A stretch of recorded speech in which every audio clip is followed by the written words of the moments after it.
Assalamualaikum warahmatullahi wabarakatuh. Perkenalkan, kami dari kelompok 3. Di sini kami akan mempresentasikan laporan hasil praktikum kelompok kami, yaitu dengan tema pengaruh intensitas cahaya matahari terhadap pertumbuhan biji kacang hijau. Adapun anggota dari kelompok kami yaitu dengan saya sendiri Marla Alisyami, saya Sasi Melati, saya Siti Salma, dan saya Risma Hardianti. Puji syukur kami panjatkan kehadirat Tuhan Yang Maha Esa karena atas rahmat, karunia, serta taufik dan hidayahnya kami bisa menyelesaikan laporan praktikum ini. Laporan ini dibuat dengan sebaik-baiknya meskipun banyak kekurangan di dalamnya. Dan juga kami berterima kasih kepada Ibu Putri Intan Permata SPD selaku guru mata pelajaran biologi yang telah memberikan tugas ini kepada kami. Melalui penugasan ini diharapkan para siswa-siswi dapat memahami tentang pertumbuhan kacang hijau yang dapat diimplementasikan dalam kegiatan pembelajaran. Selain itu, manfaat yang didapat adalah meningkatkan kompetensi pembelajaran para siswa. Adapun isi dari laporan praktikum kami yang pertama yaitu bab 1 pendahuluan yang akan dijelaskan oleh rekan saya Risma Hardianti. Bab 1 pendahuluan 1.1 latar belakang. Tumbuhan adalah makhluk hidup yang mempunyai ciri sebagaimana makhluk hidup lainnya. Salah satu ciri tumbuhan adalah mengalami pertumbuhan dan perkembangan. Pertumbuhan pada tanaman dapat dilihat dari perubahan ukuran, tinggi, bentuk, dan sel yang bertambah. Pertumbuhan merupakan sebuah proses bertumbuhnya ukuran, tinggi, bentuk, dan sel. Pertumbuhan tidak dapat kembali ke ukuran semula atau irreversible dan bersifat kuantitatif, sedangkan perkembangan adalah suatu proses menuju kedewasaan, tidak dapat dinyatakan dengan ukuran tetapi dengan perubahan bentuk tubuh, metamorfosis, dan tingkat kedewasaan. Perkembangan ditandai dengan berbunga ataupun berbuah. Pertumbuhan dan perkembangan merupakan dua proses yang berjalan secara simultan pada waktu yang bersamaan. Perbedaannya terletak pada faktor kuantitatif karena mudah diamati, yaitu perubahan jumlah dan ukuran. Sebaliknya, perkembangan dapat menyediakan secara kualitatif karena perubahannya bersifat fungsional. Tumbuhan yang masih kecil belum lama muncul dari biji dan masih hidup dari persediaan makanan yang terdapat di dalam biji yang dinamakan kecambah atau plantula. Awal perkecambahan dan dimulai dengan berakhirnya masa dormansi. Masa dormansi adalah berhentinya pertumbuhan dan pada tumbuhan dikarenakan kondisi lingkungan yang tidak sesuai. Berakhirnya masa dormansi ditandai dengan masuknya air ke dalam biji suatu tumbuhan yang disebut dengan proses imbibisi. Imbibisi ini terjadi karena penyerapan air akibat potensial air yang rendah pada biji yang kering. Biji dapat berkecambar karena di dalamnya terdapat embrio atau lembaga tumbuhan. Embrio atau lembaga tumbuhan mempunyai 3 bagian, yaitu akar lembaga atau calon akar, radikula, daun lembaga, kotiledon, dan bayang lembaga, cauliculus. Terdapat beberapa faktor yang mempengaruhi pertumbuhan tanaman, salah satunya yaitu faktor cahaya. Cahaya kehilangannya merupakan petunjuk utama yang memberitahu benih bahwa ia telah menembus tanah. Kita dapat menipu biji kacang hijau sehingga biji mengecambahkan biji dalam kegelapan dari keadaan tersebut.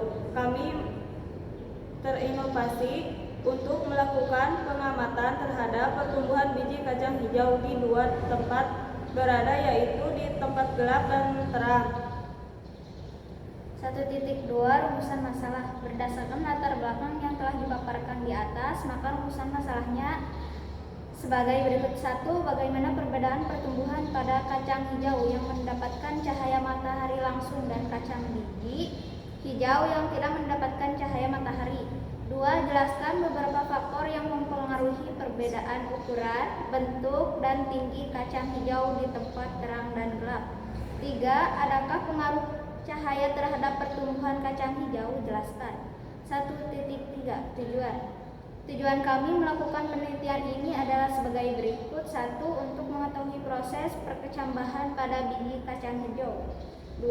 Untuk mengetahui faktor-faktor yang mempengaruhi pertumbuhan tanaman di tempat yang berbeda. 3. Mengetahui perbedaan pertumbuhan dan perkembangan kacang hijau di tempat terang dan gelap.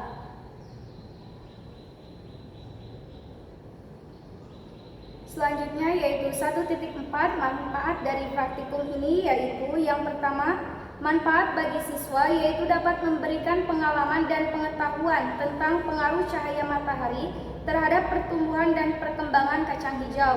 Yang kedua yaitu manfaat bagi guru. Guru dapat mengetahui tingkat pemahaman siswa yang melakukan praktek mengenai pertumbuhan biji kacang hijau. Dan manfaat yang ketiga yaitu pembaca dapat menambah wawasan tentang pengaruh cahaya terhadap pertumbuhan dan perkembangan kacang hijau. Selanjutnya yaitu 1.5 hipotesis. Pertumbuhan pada biji kacang hijau yang diletakkan di tempat gelap akan mengalami kelajuan yang tinggi dibandingkan pertumbuhan kacang hijau yang diletakkan di tempat yang terang. Bab 2 landasan teori. 2.1 Pertumbuhan dan perkembangan pada tumbuhan. Pertumbuhan adalah pertumbuhan ukuran masa panjang secara kuantitatif yang dihasilkan dari pertumbuhan. Jumlah sel dan bersifat irreversibel, tidak dapat kembali. Perkembangan adalah proses menuju kedewasaan secara kuantitatif terhadap pengembangan tubuh organisme. Pertumbuhan dan perkembangan pada tumbuhan diawali dengan perkecambahan biji. Perkecambahan biji munculnya plumula, tanaman kecil dari dalam biji. Berdasarkan letak kotiledonnya, perkecambahan dibedakan menjadi dua, yaitu epigeal dan hipogeal. Perkecambahan epigeal adalah apabila terjadi pembentangan ruas batang di bawah daun lembaga atau hipokotil sehingga mengakibatkan daun lembaga dan kotiledon terangkat ke atas tanah, misalnya kacang hijau. Sedangkan perkecambahan hipogeal adalah apabila terjadi pembentangan ruas batang teratas epikotil sehingga daun lembaga ikut tertarik ke atas tanah, tetapi kotiledon tetap di dalam tanah, misalnya pada biji kacang kapri.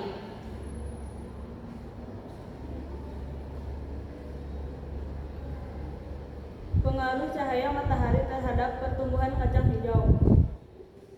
Tumbuhan memerlukan jumlah cahaya yang berbeda untuk proses fotosintesis. Namun jumlah cahaya untuk berlebihan dapat menghambat pertumbuhan karena merusak kerja hormon pertumbuhan, auksin. Fungsi utama hormon auksin adalah sebagai pengatur pembesaran sel dan memacu pemanjangan sel di daerah belakang meristem ujung tumbuhan. Yang dapat cahaya kurang atau di tempat gelap akan terjadi pertumbuhan yang sangat cepat, tetapi daun kecil dengan warna hijau muda dan batang akan beruas-ruas panjang. Etiolasi. 2.3 Objek penelitian atau kacang hijau. Kacang hijau merupakan salah satu tanaman semusim yang berumur pendek, kurang lebih 60 hari. Selanjutnya bab 3 pembahasan. 3.1 jenis praktikum. Penyusunan laporan ini menggunakan metode eksperimen. Metode eksperimen adalah metode yang dilakukan dengan mengadakan manipulasi terhadap objek penelitian serta adanya kontrol. Eksperimen dilakukan menggunakan objek biji kacang hijau pada media kapas yang dibasahi. Kemudian objek tersebut disimpan pada tempat yang berbeda, yaitu tempat gelap dan tempat terang. Selanjutnya 3.2 variabel praktikum. Yang pertama, variabel bebas. Variabel bebas merupakan variabel yang mempengaruhi atau yang menjadi sebab terjadinya perubahan atau timbulnya variabel terikat. Variabel bebas dalam percobaan yang kami lakukan adalah banyak sedikitnya intensitas cahaya.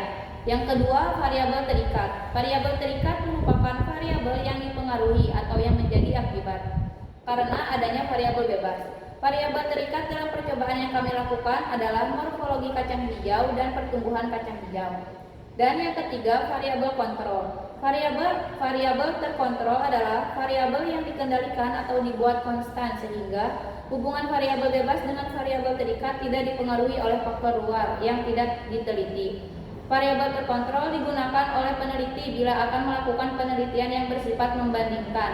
Variabel terkontrol dalam percobaan yang kami lakukan adalah memperlakukan hal yang sama terhadap objek, seperti jumlah biji hijau harus sama, jumlah air yang diberikan harus sama, banyak helai kapas harus sama, dan jenis kacang hijau harus sama. 3.3 Waktu dan tempat praktikum. Waktu pelaksanaan praktikum ini dilaksanakan pada tanggal 18 sampai dengan tanggal 25 November 2024. Tempat penelitian pada intensitas cahaya terang terkena sinar matahari langsung di jendela kelas. Pada intensitas cahaya gelap tidak terkena sinar matahari langsung di dalam laci meja sekolah. Alat dan bahan. Alat 2 wadah plastik, kapas, bahan biji kacang hijau, air. 3.5 Langkah kerja. 1. Siapkan 20 butir biji kacang hijau. 2. Rendam kacang hijau selama 12 jam. Pilihlah biji kacang hijau yang tenggelam di dalam air dan tiriskan. 3. Siapkan 2 wadah plastik dengan memberi keterangan yang berbeda, gelap dan terang. 4. Memasukkan beberapa kapas ke dalam wadah plastik. 5. Memasukkan biji kacang hijau yang telah direndam ke dalam wadah yang telah berisi kapas. Basahi kapas dengan sedikit air hingga kapas mulai membasah. 7. Meletakkan masing-masing kacang hijau ke atas permukaan kapas yang telah dibasahi dengan air. Masing-masing wadah berjumlah 10 butir biji kacang hijau. 8. Kemudian siapkan wadah plastik yang telah berisi kacang hijau sesuai dengan keterangan yang tercantum masing-masing. 9. Amati dan catat pertumbuhan kacang hijau di setiap harinya dan basahi dengan air secukupnya agar kapas tidak mengering. Selanjutnya bab 4, hasil praktikum. 4.1 Hasil pengamatan. Pengamatan dilakukan selama 1 minggu. Pertumbuhan dan perkembangan diamati di setiap harinya. Wadah A disimpan di tempat gelap dan wadah B disimpan di tempat terang. Berikut data hasil pengamatannya. Pengukuran hari ke-1, rata-rata tinggi kecambah pada wadah A yaitu 1,5 cm, warna daun tidak ada, jumlah daun tidak ada. Dan rata-rata tinggi kecambah pada wadah B yaitu 1 cm, warna daun tidak ada, jumlah daun tidak ada. Pengukuran hari kedua, rata-rata tinggi kecambah pada wadah A yaitu 5 cm, warna daun tidak ada, jumlah daun tidak ada. Dan rata-rata tinggi kecambah pada wadah B yaitu 1 cm, warna daun tidak ada, jumlah daun tidak ada. Pengukuran hari ketiga yaitu pada wadah A 8 cm, warna daun tidak ada, jumlah daun tidak ada. Dan pada wadah B yaitu 1 cm, warna daun tidak ada dan jumlah daun tidak ada. Pengukuran hari keempat, rata-rata tinggi kecambah pada wadah A yaitu 14 cm, warna daun kuning, jumlah daun 2 helai daun. Dan rata-rata tinggi kecambah pada wadah B yaitu 1 cm, warna daun tidak ada, jumlah daun tidak ada. Pengukuran hari kelima yaitu rata-rata tinggi kecambah pada wadah A yaitu 18 cm, warna daun kuning, jumlah daun 2 helai daun. Dan rata-rata tinggi kecambah pada wadah B yaitu 1 cm, warna daun tidak ada, jumlah daun tidak ada. Pengukuran hari ke-6, rata-rata tinggi kecambah pada wadah A 22 cm, warna daun hijau ke kuning-kuningan, jumlah daun 2 helai daun. Dan pada wadah B yaitu 1 cm, warna daun tidak ada, jumlah daun tidak ada.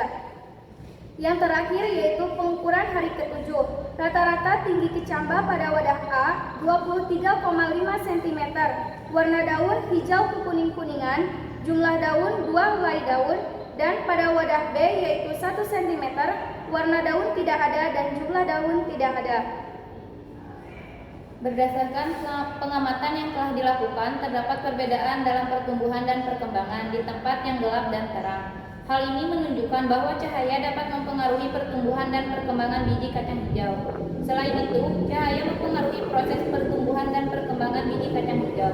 Cahaya memperlambat atau menghambat kerja hormon auksin dalam pertumbuhan meninggi, sehingga menyebabkan kacang hijau di tempat gelap mengalami etiolasi. Selain cahaya, air juga berpengaruh terhadap pertumbuhan dan perkembangan. Jadi, hipotesis awal tadi dinyatakan benar. Bab 5, penutup. Kesimpulan, perbedaan pertumbuhan kacang hijau yang mendapatkan cahaya matahari langsung dan yang tidak mendapatkan cahaya matahari Dapat diamati di antaranya. Yang pertama, melalui pertumbuhan batang kacang hijau yang tumbuh di tempat gelap, memiliki batang yang lebih panjang tetapi kondisi fisiknya kurang sehat.